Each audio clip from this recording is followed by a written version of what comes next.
Hello, Irish fans, and welcome to Dome and Domer, the oldest Notre Dame football podcast on the planet. So old, we actually did a show during the 2012 national championship game. I'm not going to tell you what we predicted, but anyways, joining me tonight, Ed Jordanek, as always, and also Mike Coffey from ndnation.com.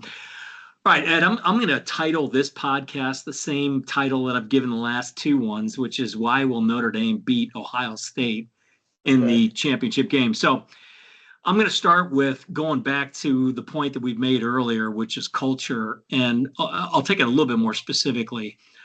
One of the things that gives me a positive, hopeful outcome is that we do have something special going on with this team in regards to Marcus Freeman and the brotherhood that exists with this football team.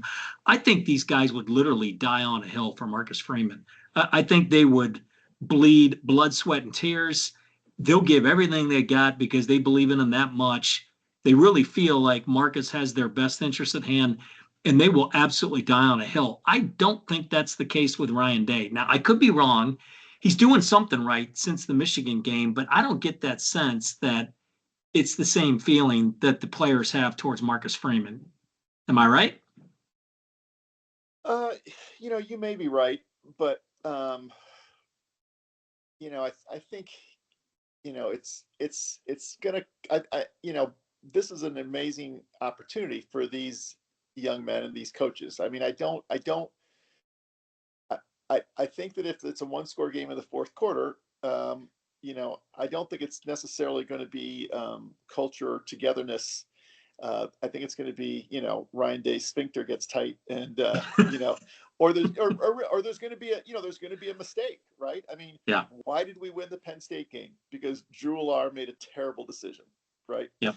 Um, and so listen, I am a complete believer. I think it's a huge advantage for Notre Dame. I do think that there's probably it's probable that there are more players on the Ohio State roster who are thinking about the day after the national championship game and where they may transfer to, which agent they're going to sign with, et cetera, than there are on the Notre Dame roster.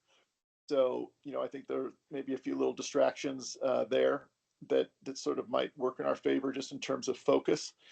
But Ohio Good State's a point. very, Yeah. very talented football team. They will play very hard. They have guys on their team that want this badly because remember they have been in the eyes of their fans a failure. They have Yeah. not beaten Michigan, right, in their whole careers. And maybe this doesn't take the sting out of that, but it's a pretty damn good consolation prize Yeah. to win a national championship. So, um, I think in games like this, I would be very, very surprised if either team came out flat, if it wasn't a close game, if there wasn't a lot of emotion on both sides. That would really, surprise me. And I think it'll be Yeah. close. And but yeah, listen, Marcus Freeman has done an amazing job this year, and it's obvious, like you said, that everybody has bought in. When you think about sort of the statistics that some of these transfers had, Bo Collins and Jalen Harrison and Chris Mitchell, before they came to Notre Dame, right? Supposedly they come as grad transfers to, enhance their stock for future professional, and they're all, have done worse, much worse statistically this year. But I think when Marcus Freeman brought them aboard, he understood their character in terms of their desire to sort of improve as players, improve as people, and have a chance to win something as a team. That's a pretty interesting approach to recruiting, and I think it's difficult to sort of find those pieces that Yeah. fit, and they've all been really big contributors. Big time. Um, you know, Yeah, it's interesting. Coffee. I mean, look, I think that we could sit here and analyze statistics. Okay, Notre Dame's got to run for 50 yards out of Riley Leonard. We got to have two 50-yard driving touchdown drives. We got to have this, we got to have that. But at the end of the day, in games like this, it is really what do you do in that big moment when it's 3rd and 2 and we need this first down to keep the drive going to cut that score, to one 3-point game or whatever it may be. Those are the moments that really matter at the end of the day, not so much the statistics of, Notre Dame's got to do this, they got to do that. Do you feel differently about the 2012 game versus this one?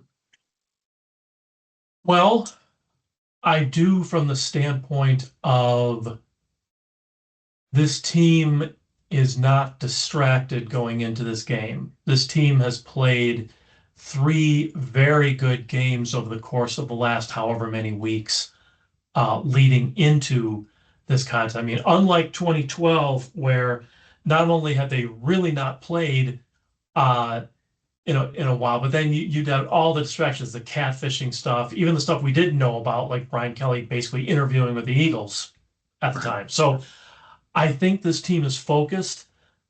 We've said many times that this team plays a, as more than the sum of their parts. And the parts are good, don't get me wrong, but it is that cohesion that has allowed them to transcend the ever growing injury list to critical players. And we've talked about next man in and plug and play and all that stuff. That stuff is possible when you're getting good coaching and when your players are listening and focused and ready to just go out there and kick ass and take names. So Yeah.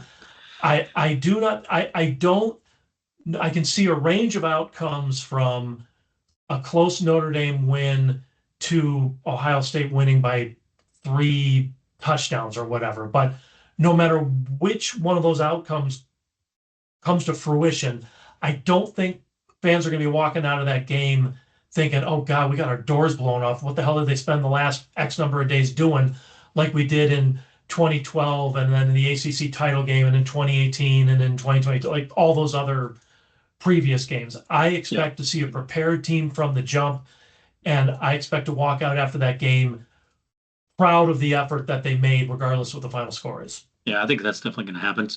One of the things that I think might be interesting, Ed, is we might see something put it in there because I'm just a firm believer that Freeman is this way. I mean, he's done it with special teams, but I think we might see a play run that we have not seen all season. That's going to be a huge moment. Like, I hate to say it because I know that Ohio State fans are watching this game, and I don't want this getting back to the coaching staff, but Who cares? not that I know anything. I'm just making a point here. But I could see Riley Leonard catching a pass out of the backfield. I could see something like that in a huge moment where we run something that we've not run the entire year, and we think we've got them in the right position, the right coverage to do this, and it ends up being a big play. Those are the kind of things that I think give me hope that there is a chance we can pull this off. I mean, we're serious underdogs. Let's not kid ourselves. I mean, 9.5 to start out is pretty much a head scratcher in my mind. But I think just the optics are what they are. Ohio State is playing at a very high level right now. They're playing at the potential that everybody thought they had at the beginning of the season, which they have not played to that potential until they've come into the playoffs here. And here they are. So outside of that, is there anything else that you think that you might see that would be interesting? Well, I think you're exactly right. I mean, didn't we read this week that the coverage that they were in, on the Christian Gray interception was the first time that they, you know, rolled out that coverage all year, or certainly in the game. So I think we saw. So I'm sure that there will be wrinkles. There have to be. Both these Yeah. teams have to self scout. They have to sort of come up with some variances that catch them off guard. And I think that it would be completely in character for Notre Dame to do that because Marcus Freeman has coached this team aggressively all year. That is part of the approach that he's taken. He's going to go and try and grab it by the throat. I will sort of argue with you a little bit in terms of Ohio State. They were they they could have easily lost to Texas, but for an absolutely abysmal sort of series of plays. Yeah. From the Yeah, 1 that is yard true. line. I mean, they were at the 1 yard line, weren't they? They first and goal at the 1. Yep. Yeah, that's crazy. It That's was just very absolutely strange. amazing. Yeah. Yeah. I haven't watched them a lot this year, but in a lot of those situations, they brought in Arch Manning, which gives them sort of another dimension. Yep. They didn't do that I think, they ran once up the middle and then kind of gave up on trying to power the ball into the end zone, which I thought was really strange. So, if they score there, right, it's a tie game, I believe. Yeah, yeah, it would have been tied And 21-21. right, then who knows what happens. So, and Texas is very good too, but I think that there was a there was a combination of things that happened in that Oregon game where I think Oregon was flat and shell shocked, and before you knew it, for some reason they had no game plan for Jeremiah Smith, and before they knew it, they were down 28-0, and it was Right. just over. Um, but um, but yeah, I think if Notre Dame falls short, um, you don't want to make excuses, but I think it will probably be because Ohio State runs the ball effectively on Notre Dame, because Yeah. the defensive line just isn't able to stand up for 4 quarters. Yeah. And without Mills, he would have been a very big factor in this game, I think. Without even Jason Onye, and he's another person that would get 10 to 12 snaps a game. He was fairly effective. I think Howard Cross is probably playing on 1.5 legs. Those things are gonna, those things can. I don't question whatsoever that Rubio and Heinisch and whoever plays will give it all kinds of crazy. Yeah, they'll give it 100%. Right. Yeah, Exactly. yeah. Yeah. They will. That's absolutely going to happen. But yeah, you're right. I mean, even Bathello, I think, would have been a big part of this game plan had he been playing right now, just because of his physicality. He could match up with Ohio State. But now we've got, some young guys that are in there that aren't quite the physical nature of Bathello, which is, it'll be interesting. We kind of, Coffee, I'm just kind of curious. We whiffed a little bit last week with all of us predicting Faison would have a big game. I think he had two catches. I mean, they were huge catches. Don't get me wrong, but Grayhouse ended up having the game that we were expecting. He would have had several times earlier in the season, and really kind of had a breakout game for himself. I mean, that's huge. But again, I still go back to that. I kind of think we need Faison to have 5-6 catches. What are the other things you think we're going to need in terms of indicators of whether or not we stay in this game and pull it off at the very end? Well, let's be clear. If we're going to start talk about our prognostication abilities, let's remember the old intro that said, if you're coming for cogent analysis, you've come to the wrong place. Keep in mind, in preparing for this show, I did go back and watch our post Northern Illinois show. And man, if you want an education, go back and watch that one. I mean, talk about, anyway, a lot of things have changed since then. But I think what Notre Dame needs, unfortunately, is a perfect game. I mean, this Ohio State is the kind of team that is going to take every mistake you make and really is going to make you pay for it. I mean, they're a very, very talented team, especially in the trenches, and that's where I think the game's going to be decided. If Charles Jagsaw can shake off the rust and really contribute, that would be huge.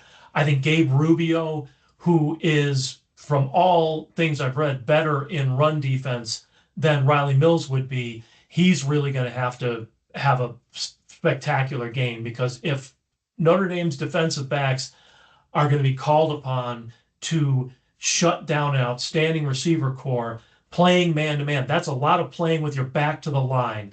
And if one of their running backs can somehow get to the second level and one guy misses, we're looking at a 20 to 30 yard play, because the guys who can make a play are busy shutting down the other outstanding athletes they have on the outside. So everyone is going to have to play at the absolute top level. And if you look at, this is the last game of the season. There is no next week, win or lose. So there is no reason not, and as long as I'm being a cliche machine here, there's no reason just to leave it all out there. I mean, walk off that field knowing everything you possibly could have done was done, because Notre Dame's going to need it. I think Ohio State's going to be able to afford to make a mistake or two. I don't think Notre Dame will be able to have that luxury. Yeah. Well, I think, look, I think there's a certain sense of how perfect the game has to be played. I don't think it needs to be so perfect that we don't turn the ball over one time. If we do turn it over, I think we're going to have to overcome it with a couple of our own forced turnovers. I do think we're going to need to win the battle. I don't even think keeping it even is going to be enough for us. I think we're going to need one. There's certain things that I think will be indicative of us being in the game. That would be one, we get a turnover inside their 50-yard line. We're going to need a short field to score on, at least one, for sure, at least one.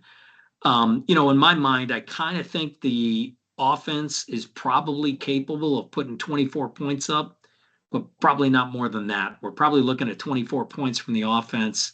If we get something else on special teams or something else, then so be it. But it's going to be a huge challenge for us.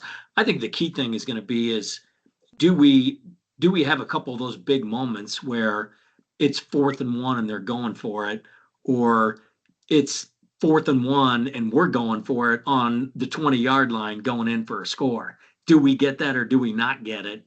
That's the kind of stuff that I think is going to be the difference in the game as to whether we hang in there to the end and then sneak away with a win at the very end. Other than that, Ed, what are some of your key what would you think is going to be an absolute must if we're going to stay in this game and have a shot at the end? Yeah, no, I think that we're going to have to, be able to run the ball fairly effectively and, really limit the 3rd and longs. We were good on 3rd down against Penn State, even some 3rd and longs, but, especially in the second half, we were getting that 5, 6 yards, 7 yards on 1st down. And we did that via the run and the pass. The thing that I worry about in games like this is that when you have a lot of really sort of talented playmakers, you give the quarterback a lot of options. And, it was a brilliant play call. I don't know if you remember at the end of the first half where, they threw a little screen pass and Trayvon Henderson took it, I think, to the house against, that was that kind of stuff, where you just lose track of one person. And Will Howard is a good enough runner that if we do get a good rush and but we don't necessarily stay in our lanes or we force him, to step up and run, that can be demoralizing when you have him in a 3rd and long, and the quarterback, runs for 11 yards or 12 yards, right? When you have him in a 3rd and 5, you're expecting pass, and they run it right up the middle and get 7 yards, so I think 3rd downs are critical, but Notre Dame has to demonstrate that they can move the ball on offense. Not that they are going to score every drive, but they can't get into a situation where Riley Leonard reverts to not stepping up in the pocket, not moving laterally, making throws into contested areas. We can't. Those are the mistakes that we have to avoid, I think, because those, like Mike Coffey said, they will take advantage of those, and then they will start to believe that they are the superior team. And I think that that's sort of one of the dangers, because if they start playing, like dogs, like they did against Oregon, I mean, you could see the chum in the water like halfway through the first quarter. Like they knew that they were the superior team, and then they went out and just absolutely played like the Steelers, the 70s Steelers. So that sort of concerns me. But one of the things that I love about this team is that there's always something that you can take away from every game they played this year that was a shortcoming, that the coaches have their attention to, like Marcus Freeman says, elevate. And this past week, I said this to Sully earlier, Mike. I was talking to him this past week. That team is convinced that they played like crap in the first half against Penn State. They don't think Penn State dominated them. They think that they missed assignments, that they had poor run fits, that they didn't tackle well, that in other words, that it was their issue. It wasn't that Penn State was, dominating them or pushing them around. It was that they did not do their jobs as well as they should have. And so I think that that's probably a real point of emphasis over this 10 days, is not allowing that to happen again, is, getting off to a fast start, holding, taking the punches, getting into the second quarter as a one score game, all those things that I think mean a close one at the end. So I don't know. That's sort of my. And though I think to Ed's point, with them Ohio State believing that they're the better team, I think that there's definitely something to that, in that when you watch the game they played against Texas, first drive, they look like absolute world beaters. Yeah. Then all of a sudden, there's that personal foul that gets called, and it just seems like mentally they just fell apart up until that screen pass you talked about, that they were able to score going into halftime and then get the ball back, that middle eight that they've been talking about so much regarding Notre Dame.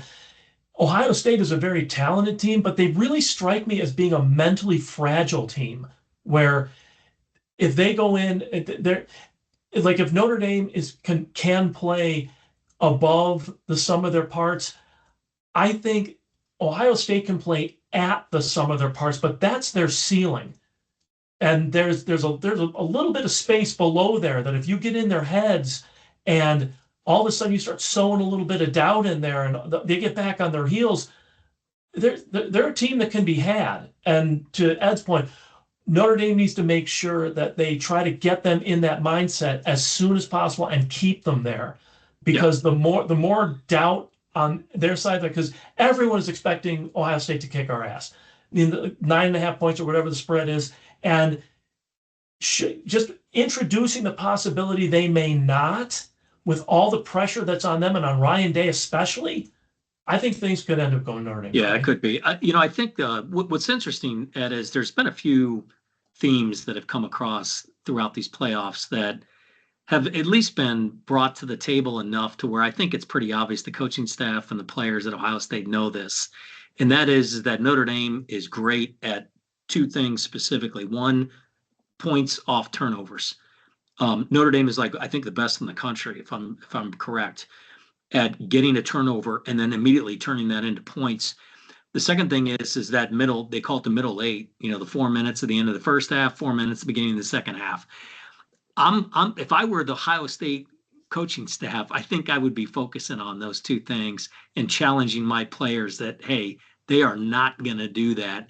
If there's a turnover, they will not score. We're making that point now. That, I think, to Coffey's point, could work against them. Because if all of a sudden they do turn it over and then they do give up a score, then it's like, oh, shit. Wait a minute. We weren't supposed to let that happen. It's so funny. I don't know where I saw this or who, put it out there or whatever. But the general point was this is going to be a way above average coin toss in terms of importance. Oh, big time. And, big time. If you, I believe, I don't think I'm wrong here, Indiana, Georgia, and Penn State, Notre Dame won the toss in all three situations. Mm-hmm. They went on defense first. They established their ability to, I think Georgia maybe got a first down or two, and then they forced a punt. I think Indiana went 3 and out. Penn State, I think, I can't remember but the Penn State issue wasn't so much how they performed on the first drive, which I think was fine. It was the deferral, because, they got that field goal at the end of the half, and they obviously came out with a head of steam and drove right down and tied the game. So it is kind of interesting. And who knows what's going to happen. The guy was being a little bit, but it really just speaks to your point that that sort of getting in their heads part. One of the ways that you get in their heads is that you start the game with a 3 and out, or you have a couple TFLs, or you kind of give your So again, it's a lot can happen after that, and most likely will. But every play is going to matter, and that's been Freeman. That's been his mantra the whole season, the whole one play, one life thing, And if you're able to play like that, which Notre Dame has for the most part been able to play like that, I think you always have a shot, because that is the football coach's dream of having a team that is locked in for the entire 4 quarters. Yeah, exactly. That's really really hard to do. Yeah, actually, to your point, Coffee, about playing the perfect game. One of the things that I think I'm going to be looking for, because I don't see us recovering from a bad call like what happened with the pass interference in the end zone on Tyler Warren. If Ohio State gets a gimme call like that, that's going to really put a ton of pressure on us. Not to say you can't overcome those, but it would be nice to see the game not end up with somebody getting a bozo call like that has an impact. Doubt. But I've one of the things that this Notre Dame team has, and Lou Holtz talked about it recently. It's been in a lot of articles. It's the mental discipline, the culture, the focus. Yet I completely anticipate us getting hosed at least once in this game. I mean, thank God we're not getting that goofy crew for the third game in the row. Yeah. Insisted on spotting the ball 2 yards short, and that one back judge calling penalties from halfway across the field. But I think the team showed the mental resilience and fortitude that it didn't let those bad calls in the Sugar Bowl and Orange Bowl bother them. I don't think they would let bad calls in this game bother them. They're just too Yeah, I would agree with focused. you They there. they come out they come out in games playing well. I mean, maybe they have to make adjustments here and there, but everyone seems ready to go coming out of the locker room. That kind of discipline carries forward throughout the games. I mean, of all the games I've watched this year, I mean, I don't know if there's an example that comes to mind other than possibly the aforementioned NIU, where the team wasn't completely focused and ready to go. And I think the lesson they learned in the NIU game was you can't slip up like that, which is Yeah. why they don't slip up like that now. Yep. Yeah, it's going to be interesting. Look, I kind of think that I'd like to see Jeremiah Love have a good game. I think he needs, a burst of speed somewhere where it's not just 3 and 4 yard runs for him. We're going to need him to bust one. Not that he needs a 98-yard touchdown, but he's going to have to put some pressure on them in order to keep these guys honest in terms of not pinning their ears back if our running game is ineffective. So to me, I think that's going to be a big key is us establishing some sort of running game early, like quickly in the first quarter and having some success there. Cause I think that'll open things up. But I do think I anticipate this thing being a really close game. And I think it's going to be a defensive struggle for a while. I think both teams are going to kind of be amped up and it's going to be, not nervousness, but I just think that they're both going to be dialed in, both making big plays early. And I think they'll be made on defense. So I expect it to be kind of tight in that first half, which I think is a good thing for us. I think that plays to our favor. Let's start it there. Ed, what do you think? What's your prediction? Oh gosh, you know, um, I just feel like the last 3 weeks have been such a gift. I mean, it's been so much fun. There's such a team that you enjoy watching. When you come down to this, like, I'm not even gonna sort of try and sugarcoat it. You got to go with your heart. You can't go Yeah. with your head. You just have to. And who the f cares if you're wrong? But so I'll go with a karma type score, because I was in the stadium last, I guess it was September. It was as loud and as crazy and as hype as I've experienced in a long, long time. I just watched the last Ohio State drive again recently. I mean, oh my gosh, we had, Yeah.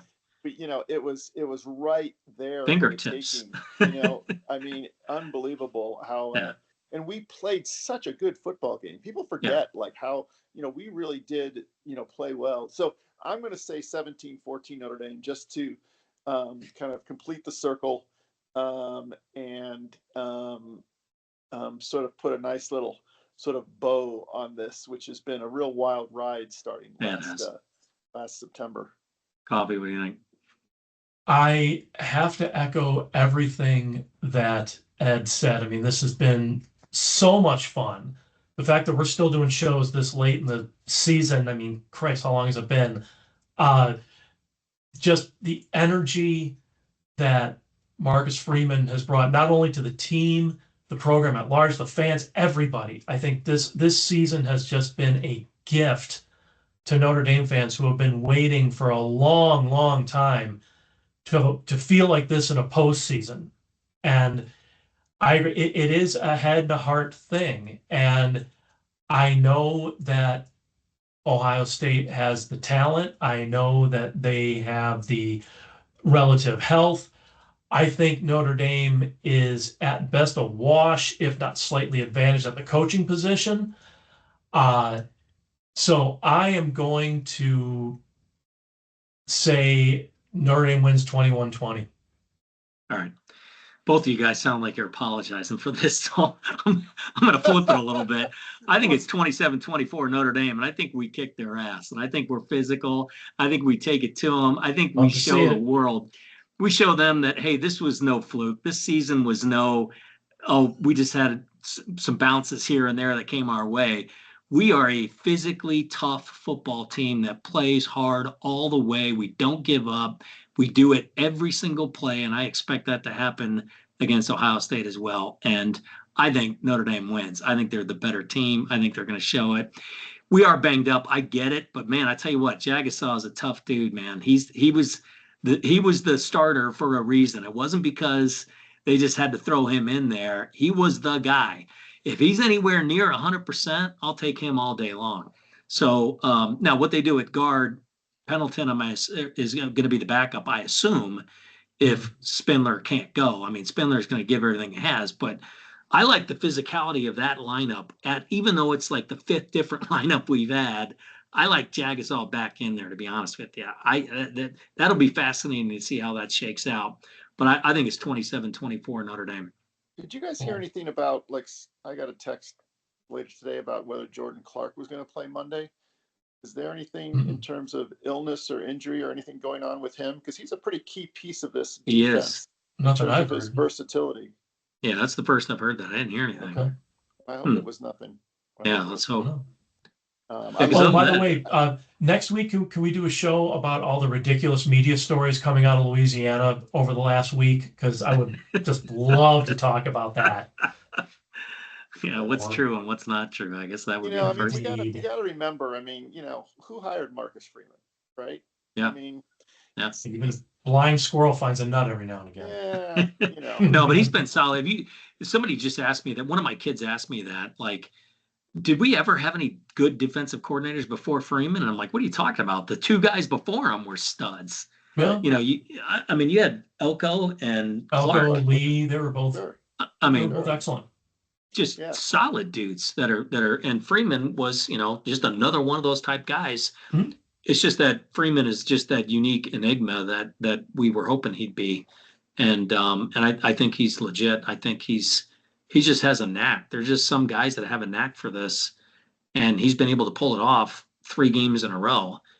All he's got is one more. Getting way ahead of ourselves, and this will be like after this game.